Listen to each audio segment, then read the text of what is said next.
Bien, Bea, muchas gracias. De tempranito ya hay expectativas allí en el Antel Arena por esta nueva experiencia que plantea Mercado Libre. Vamos ahora a hablar de otros temas. Estamos a nada de una nueva jornada electoral donde se definirá el Parlamento y se siguen presentando listas y sectores dentro de cada una de las fuerzas políticas.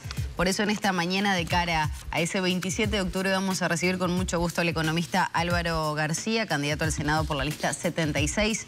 Progresistas, ¿cómo le va? Muy bien, contador. Contador, perdón. Sí, después que lo dije me entró la duda. Hace años que corrijo. Me habían puesto economista, pero sabía que era contador.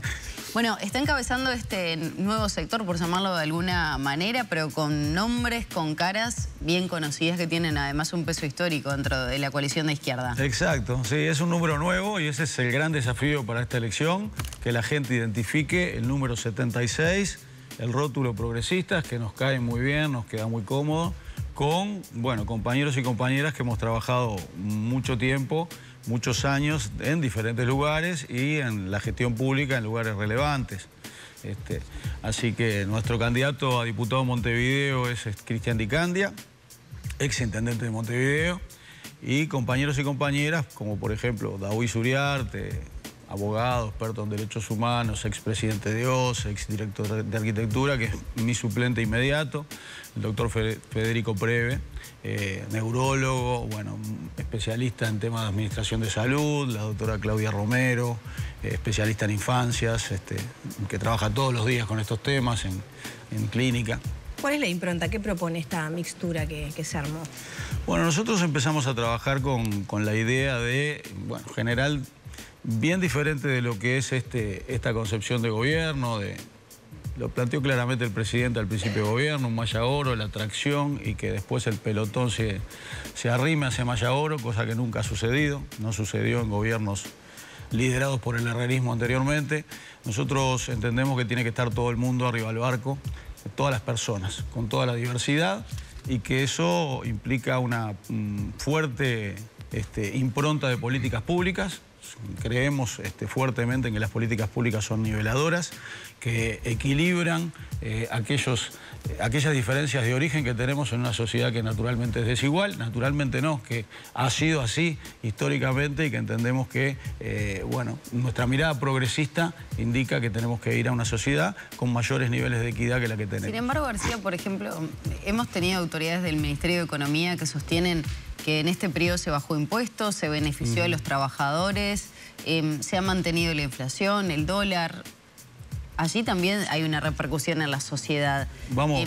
¿Cómo son las lecturas que se pueden hacer? Porque por un lado repasaba algunas declaraciones suyas respecto al déficit fiscal y demás. Acá se sostuvo que las comparaciones no son tan equitativas de 2019 a la actualidad. Entonces, ¿de qué depende? ¿Con qué vara se mide cada cosa? Bueno, podemos ir tema por tema, no hay ningún problema. El primer punto, que engancho con lo que venía respondiendo anteriormente, no está dentro del vocabulario del gobierno y sobre todo del equipo económico el tema de la desigualdad. Y para nosotros es clave, porque en los gobiernos del Frente Amplio hubo 15 años de crecimiento económico y hubo reducción de la desigualdad en Uruguay. La reducción de la brecha entre ricos y pobres fue importante. Esto se mide a través de determinados indicadores. No existe. Tú no escuchás hablar a la ministra de Economía, a la dirección de OPP, acerca del tema de la desigualdad. Tampoco escuchás hablar del tema de la pobreza. Cuando se habló del tema de la pobreza hace un par de años, se equivocaron feo, que ni siquiera desde la oposición tuvimos necesidad de hacerlo porque los propios periodistas corrigieron lo que estaba diciendo la ministra en su momento. Y hubo un incremento de la pobreza en el Uruguay, con crecimiento económico. Entonces nosotros entendemos que esas cosas no pueden suceder. Con respecto a diferentes variables económicas, tenemos muy claro que el gobierno está tratando en ese discurso y tocando todas esas variables que tú decías, Magdalena, está tratando de generar una realidad virtual. Estamos en época de inteligencia artificial y de creación de imágenes que no existen y parece que nos quisiera poner a todos los uruguayos y uruguayas unos lentes de realidad virtual para tratar de ver una realidad que no existe. García, en otras palabras, está diciendo que el gobierno miente con los números. En algunos casos sí. ¿Con qué miente? En algunos casos sí. Y por ejemplo, cuando se dice que el salario rinde más que en 2019, está ocultando que en el medio hay una pérdida muy importante calculada hace muy poco por economistas como Mauricio de Rosa o Andrea Vigorito, de 7.500 millones de dólares. Estuvo la pandemia, ¿no? En el medio. Sí, la pandemia estuvo, pasó, la un guerra, crecimiento que superó. Sí, forma parte de ese relato también, ¿no?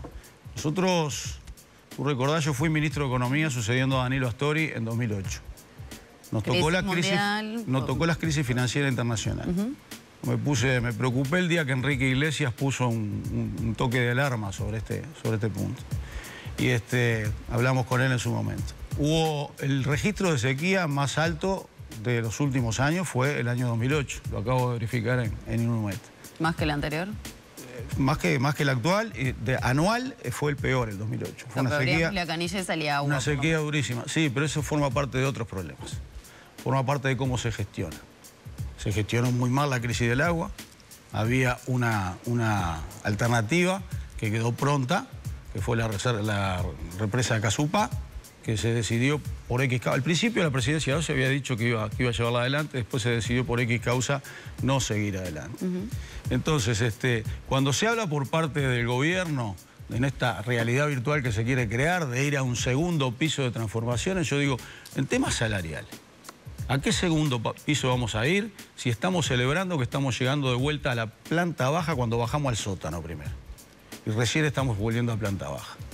Entonces, está bien, la parte de comunicación... Aplicar? Porque acá estuvo hace poquito O'Donnell, quien sería ministro de Economía en caso de que el Frente Amplio llegue al gobierno, y señalaba que hay poco margen también de acción, ¿no? Como para generar esa redistribución o ver de dónde el Estado identifica una nueva fuente de recursos para invertir y, por ejemplo, atacar la desigualdad. Los márgenes nunca son grandes en economía, pero lo que es importante es la política que llevas adelante. Y la política que llevamos adelante durante los gobiernos del Frente implicó que luego de reimplantar los consejos de salarios hubo crecimiento económico, o sea que esto no echó para atrás el crecimiento, no fue un obstáculo, y hubo crecimiento del salario real de 55%, es muy fuerte. Y con eso el incremento de las jubilaciones, con incremento de las jubilaciones mínimas mayores. O sea, acá hay un tema de voluntad política y de mirada del país. Ahora, nosotros no creemos en ¿qué cambiaría en materia económica un gobierno del Frente Amplio y cómo lo haría? Algunos equilibrios mayores que los que existen hoy. Se celebra la inflación, que era otro de los temas que tú decías, pero no podés mirar la inflación separada de lo que es el tipo de cambio. Y ha habido innumerables reclamos de parte de todas las gremiales vinculadas y notoriamente ha habido un atraso del tipo de cambio en este último año porque hay una mirada más ortodoxa de decir, bueno, el Banco Central que se ocupe de la inflación, y el Ministerio de Economía ha hablado poco también de la inflación. ¿El Frente Amplio intervendría el tipo de cambio? No, a ver, desde el 2002 en adelante creo que hay un cierto consenso. En general en política económica hay algunas cosas que tienen que ver con ciertos consensos que es bien importante para el Uruguay. Entonces ha habido un consenso de lo que se llama flotación sucia. Es decir, el tipo de cambio que se mueva. No poner la tablita como se puso durante la dictadura, no poner franjas cambiarias como se puso durante los 20 años después de la dictadura, que llevaron a saltos digamos, a un dólar completamente deprimido, que cuando se lo liberó tuvo saltos que fueron muy lastimosos para toda la población. Entonces, el criterio de flotación sucia es un criterio adecuado. Lo que tiene que haber es mayor nivel de equilibrio y de atención en que haya más equilibrios en las variables. Pero entonces, ¿qué haría puntualmente? ¿Qué medida concreta para mejorar y llegar a estos sectores? Un mayor cuidado de los equilibrios macroeconómicos, en ese sentido. Un manejo distinto de lo que es la relación entre el Ministerio de Economía y el Banco Central. Yo creo que la inflación, cuanto más baja mejor, pero si eso implica, como en Uruguay, que hay una relación directa entre inflación y tipo de cambio, implica una pérdida de competitividad por el lado del tipo de cambio, que no es el único factor determinante de la competitividad, pero que obviamente claro, está deprimido, es importante. Que ha generado otros aspectos para mejorar la competitividad. Sí, en ese punto sí. Tecnología, carreteras. En ese punto sí. ¿Qué cambiaríamos? Cambiaríamos, bueno, la defensa de que a nivel de salario real, por ejemplo, no haya pérdidas. Puede haber años de empate, pero es muy importante no solo para el bolsillo de la gente. Recordemos que el presidente dijo cuando arrancó este gobierno, no le vamos a meter la mano en el bolsillo de la gente. 7.500 millones de dólares están calculados de lo que fue el bolsón en el cual... Ahora, ¿mantener la inflación baja no es de alguna manera beneficiar a toda la población? Sí, es un elemento muy importante. Nosotros mantuvimos la inflación siempre general. En los 15 años, salvo un par de meses, estuvo en un dígito. Y es importante. Pero dentro de ese dígito hay niveles más confortables o menos confortables, considerando todas las variables juntas. Pues ese es el argumento del gobierno, ¿no? También mantener una inflación baja. Por eso discrepamos. Beneficia a los más pobres. Por eso, sí, por eso discrepamos, porque también vos precisás mayor dinamismo económico. Y hemos tenido un crecimiento que necesariamente tenemos que ir a un crecimiento superior. Ahí está, y la pregunta siempre es cómo, ¿no? Porque el crecimiento económico está en la base de casi todos los programas, de todos los partidos, pero es difícil después de concretar. Todos los gobiernos quieren generar crecimiento de la economía. Sí. ¿Qué propone el Frente Amplio para hacer crecer la economía? Primero, mirar el mundo como está hoy, mirar el mundo hacia adelante y decir qué cosas debe hacer el Uruguay y qué cosas no debería. ¿Qué debe hacer el Uruguay? Cuando estuvimos en la Oficina de Planeamiento y Presupuesto, en 2015-2020, elaboramos una estrategia Uruguay 2050. Esa estrategia se eliminó, digamos, el seguir trabajando en ese tema. No se puede en el mundo de hoy no estar mirando las tendencias mundiales, hacia dónde van los gustos de los consumidores, hacia dónde van las tendencias de los mercados, cuáles son los riesgos que podemos tener en nuestros rubros históricos. Por ejemplo, en el caso de la carne, tenemos el incremento del vegetarianismo en las preferencias de los consumidores, por ejemplo, a nivel mundial, que es una tendencia creciente. Tenemos la posibilidad de carne sintética. Entonces, hay una serie de temas en los cuales tenemos que mirar. En ese momento elaboramos 6 complejos productivos estratégicos claves, de los cuales, según nuestro punto de vista, es muy importante que el sector privado esté teniendo la colaboración del sector público para tener una mirada al mundo y para poder ser muy potente en cualquiera de ellos. La producción de alimentos, el sector forestal madera, las tecnologías de información y comunicación, el turismo, las energías renovables y las industrias creativas.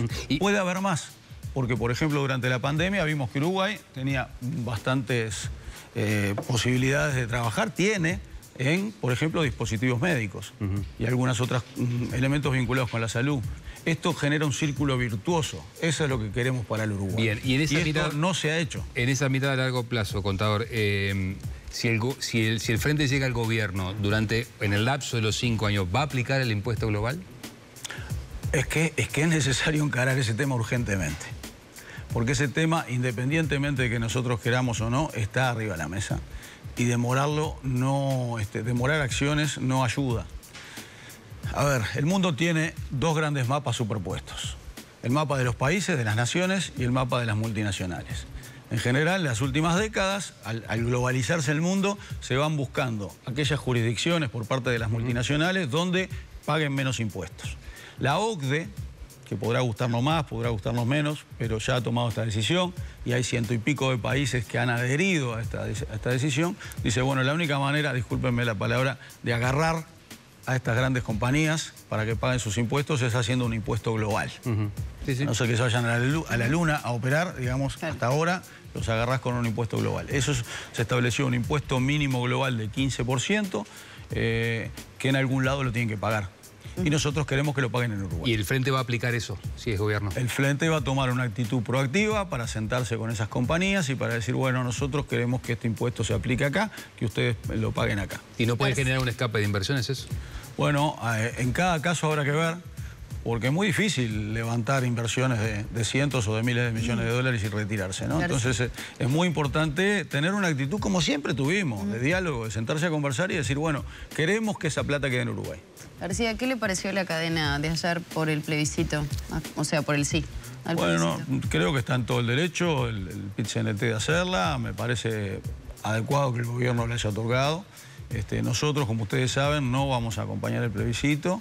No vamos a recomendar la introducción de la papeleta del sí. ¿Está sucediendo por diversas razones? Perdone que se lo consulte en este momento, pero he visto muchas imágenes a través de redes sociales donde se ven sobrando listas de dirigentes que sostienen que no acompañan el sí, que sí se está incorporando dentro de la lista. Como que se estuvieran sobrando. Yo lo que conozco es que hay determinados sectores, en general mayoritarios en el Frente, que han definido por no sobrar y hay algunos sectores del frente que han decidido que sí. Ahora, después lo que pasa en la práctica hay que verlo en cada caso, ¿no? En cada lugar. Contador, usted es una figura muy vinculada a la economía, la gente lo recuerda por ministro, por director del PP. ¿Está trabajando en un plan B ante la eventualidad de que este plebiscito sea aprobado? ¿O'Donnell le dijo algo? Che, dame una mano con esto, ¿por dónde sacamos? ¿Qué hacemos?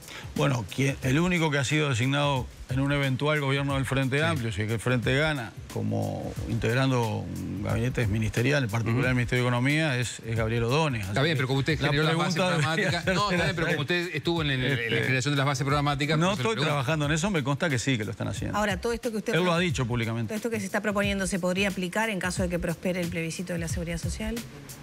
Bueno, es otro escenario, ¿no? Es otro escenario, es un escenario bastante más complejo, con cambios importantes. Por eso nosotros recomendamos no votarlo. Pero quiero decir una cosa. Una cosa es no acompañar el plebiscito y otra cosa es que somos críticos del régimen de las AFAPs tal como está en este momento. Yo no sé si ustedes lo tienen claro, pero esto está empezando a ser más público. Las AFAPs forman parte de la administración de los fondos de las personas en todo el tiempo que hay ahorro. Una vez que hay causal jubilatoria, la única institución que toma el pago de la renta jubilatoria, pese a ser un mercado en competencia, o sea que podrían entrar privados, es el Banco de Seguro del Estado. Y el Banco de Seguro del Estado realiza quitas muy importantes. Entonces, en todo el periodo, desde que se empieza a ahorrar a través de que nosotros creemos que el ahorro individual es una herramienta más y no hay que desecharla. En todo el periodo de ahorro y en el periodo de pago de la jubilación hay quitas demasiado importantes. Y eso se ve después en el pago final de la jubilación.